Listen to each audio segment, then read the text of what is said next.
শিলিগুড়ির মাটিগাড়ায় নাবালিকা ছাত্রী ধর্ষণ ও খুনের ঘটনায় দোষী মোহাম্মদ আব্বাসের ফাঁসির সাজার নির্দেশ দিল আদালত। 2023 সালের 21শে আগস্ট মাটিগাড়ায় নাবালিকা ছাত্রীকে পরিত্যক্ত জায়গায় নিয়ে গিয়ে ধর্ষণ ও বাঁধা পেয়ে তাকে পাথর দিয়ে থেতলে খুন করা হয়।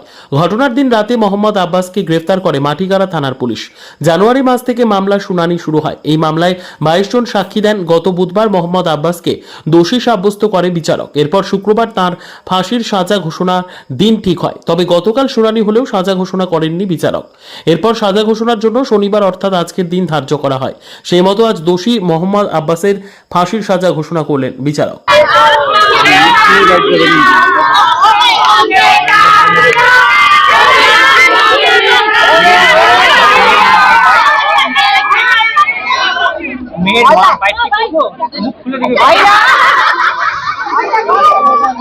ऐसा का हैंग नहीं तो क्या होना चाहिए? इस सब भी रेपिस्ट मर्डर भी नहीं हो, रेपिस्ट सिर्फ शुद्ध रेप करने जो करेगा ना उसका भी हैंग हो। ये यहाँ से सबको मरना डर लगता है। जिसको हैंग होता है ना उसके बाद समाज में मैसेज जाएगा था आइंदा से किसी लड़की को वो चाहे ड्रेस में हो चाहे बिना ड्रेस में चाहे स्कूल का हो चाहे घर का हो किसी का छूने का हिम्मत नहीं करेगा। यही है मेरा খুশি তো নাই আমি কেন আমার মেয়ে মারা গেছে আমি ওকে পারবো না ফিরিতে আনতে পারবো আমি ওকে ফিরিতে আনতে পারবো না আমি খুশি তো নাই আমি ন্যায় পাইছি ন্যায়ের জন্য আমি ন্যায় প্রণালীকে ধন্যবাদ করি এইটাই পুলিশ ইচ্ছে করলে বা আদালত ইচ্ছে করলে অনেক তাড়াতাড়ি করতে পারে আর এটা কি সমাজের মধ্যে একটা ভালো বার্তা যাবে এই বর্তমান পরিস্থিতিতে। একদম আমি ধন্যবাদ দেব শিলিগুড়ি পুলিশ কমিশনারেটকে স্পেশাল পিপিকে যারা এই অপরাধীকে সর্বোচ্চ শাস্তিতে পৌঁছে দিতে পেরেছেন।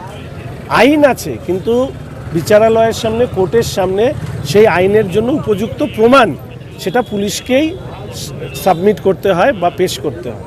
কামদুনির ক্ষেত্রে থেকে আরজি কর অবধি আমি বারবার করে বলেছি যে অপরাধীদের শাস্তি দেবার সদিচ্ছা যেটা সরকারের থাকা দরকার সেটা ছিল না। ফলে কামদুনি কেসে ফাঁসি মৃত্যুদণ্ড দেবে এই কথা বলার পরেও সেই অপরাধীরা কিন্তু বাইরে ঘুরে বেড়াচ্ছে। মাথায় রাখতে হবে কামদুনিতেও কিন্তু সেই মেয়েটিকে নৃশংসভাবে হত্যা করা হয়েছিল, 16 খানা টুকরো করে দেওয়া হয়েছিল, কাটা হয়েছিল তাকে। ফলে সেই জায়গায় দাঁড়িয়ে তারা ঘুরে বেড়াচ্ছে, তারা শাস্তি পেল না। তার পেছনের কারণ কি? ওই যে আবার বলছি প্রভাবশালীর তত্ত্ব, বিশেষ বিশেষ কারণে তারা শাস্তি পায়নি। ওনারা বিল আনলেন ফাঁসির জন্য। তো আজকে এটা কি প্রমাণ হয়ে গেল যে আইপিসিতে এবং বিএনএসে দুটোতেই ফাঁসির প্রভিশন আছে কিন্তু সে এভিডেন্সিয়াল প্রুফ তাকে জমা করতে হবে। তো তদন্ত তো করে পুলিশ, সেই পুলিশকে এরা পরিচালনা করে। এই ক্ষেত্রে তারা চুপ ছিল, হয়তো এখানে জানে এখন যদি হাত গলানো হয় তাহলে হাত পোড়ার সম্ভাবনা আছে, তাই জন্য এক্ষেত্রে পুলিশকে হয়তো সেইভাবে প্রভাবিত করা হয়নি, নাহলে এক্ষেত্রেও প্রভাবিত করা হতো। তার পুলিশকে যে পরিমাণ চাপের মধ্যে কাজ করতে হয় ফলে পুলিশ চাইলেও অনেক সময় পারে না। কিছু তোষামতকারী চাটুকার পুলিশ আছে, তাদের কথা বাদ দিয়ে আমি বিশ্বাস করি আমাদের police they are capable to investigate properly. আজকে এটা প্রমাণ হয়ে গেল যে আজকে এই কেসে পুলিশের সঠিকভাবে কাজ করবার জন্য এই সাজা পেয়েছে এবং এর জন্য নতুন করে আর কোনো বিল নিয়ে এসে এই নাটক করার আমার মনে হয় কোনো প্রয়োজনীয়তা ছিল। যেমন আজকের ঘটনাটা বিল ছাড়াই ফাঁসির সাজা হলো দর্শকের। তার কারণ হচ্ছে আইপিসি এবং বিএনএসে ভারতীয় ন্যায় সংহিতায় এবং ইন্ডিয়ান পেনাল কোডে তো আছেই ক্যাপিটাল পানিশমেন্ট। ধনঞ্জয়ের ক্যাপিটাল পানিশমেন্ট তো আইপিসিতেই হয়েছে, নির্ভয়াকাণ্ডের ক্যাপিটাল পানিশমেন্ট তো আইপিসিতেই হয়েছে, এটাও যেটা হলো সেটাও আইপিসিতে হলো। ফলে স্বাভাবিকভাবে আইপিসিতেই প্রভিশন আছে, বিএনএসে আরও কঠিনভাবে আছে।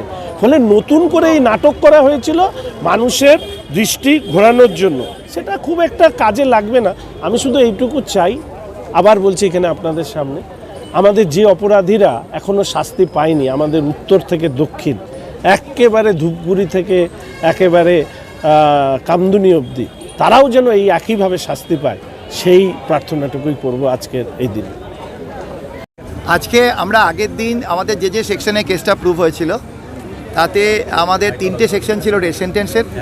আমরা আগের দিন ইলাবোরেট আমি হিয়ারিং করেছি এবং লার্নেড কোর্টকে বোঝানোর চেষ্টা করেছি যে এটা rarest of the rare case এবং এটাতে ফাঁসি হওয়া উচিত। আমরা প্রেয়ার করেছিলাম ফাঁসির জন্য। আজকে লার্নেড কোর্ট যতগুলো সেকশন আছে তার মধ্যে দুটো সেকশনে ওকে ডেথ সেন্টেন্স দিল।